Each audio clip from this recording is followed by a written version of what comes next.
Whoa! Hello my friends and welcome back. Glad you came sliding in to our video. So today we're going to be checking out this USB-C charger SA601. So let's open this box up. You guys know me, I'm not gentle with my boxes. We just go right for it. This is a real user first experience unboxing video. So this is what it looks like. It's a 30-watt charging plug. You can charge PD charge, or you got 3.0 quick charge USB port right here. This is the device. Now what I like about this company is not only do they sell you plugs, but they also sell different charging cables. So we're going to use their fast charge cable.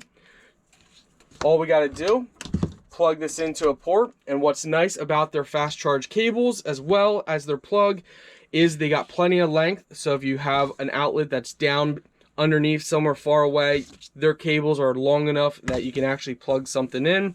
Let's go ahead and plug this in.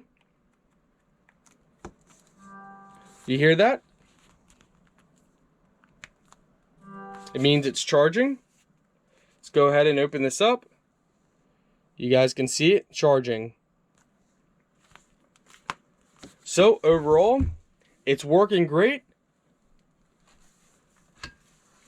I particularly like this because of the fast charging, and if we ever have to do type C to type C, we can do that as well. Overall, really nice. It's gonna get the job done, my friends.